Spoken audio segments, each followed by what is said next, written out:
کردیم وارد حرم شدیم مبهوت شد. از من پرسید اینجا کجاست؟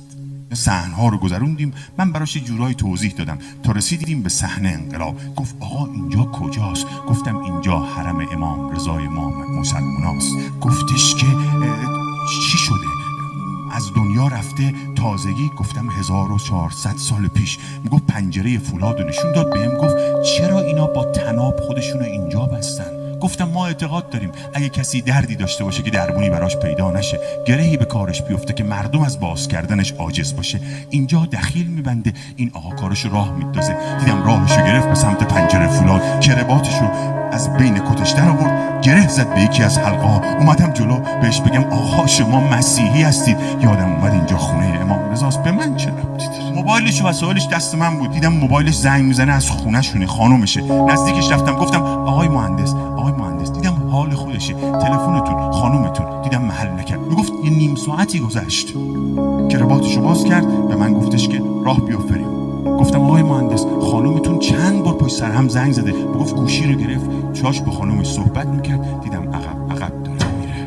تکیه داد به دیوار. دیدم نمیتونه واسطه، نشست رو زمین. نزدیکش رفتم دیدم داره گریه میکنه. گفتم مهندس چیزی شده؟ اتفاقی افتاده؟ گوشی رو قطع کرد. گفت آره یه اتفاقی افتاده. گفت یه دختر معلول داره تو کشور خودم. خیلی دکتر دواش کردم فایده ای نداشت. این حرف تو به دلم نشست. گفت این دوتا راه حل بیشتر نداره.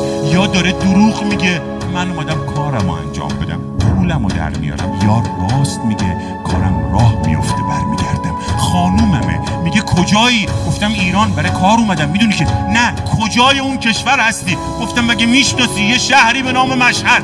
نه کجای اون شهر هستی؟ گفتم بابا مگه میشناسی یه حرمیه به نام حرم امام رضا؟ چرا؟ میگن امام 8 شیعیانه. گفت آی مرد قبل از اینکه بهت زنگ بزنن زنگ خونمون زدن. درو باز کردم دیدم یه آقا دم دره. گفتم بفرمایید شما؟ گفت رضا هستم.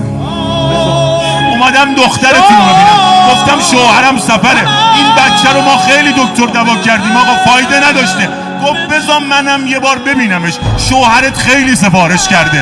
آی مرد اگه هنوز ازش دور نشدی برگرد بهش بگو دکتر رضا همین که پاتو از خونمون گذاشتی بیرون بچه‌م بلند شد رو پاهاش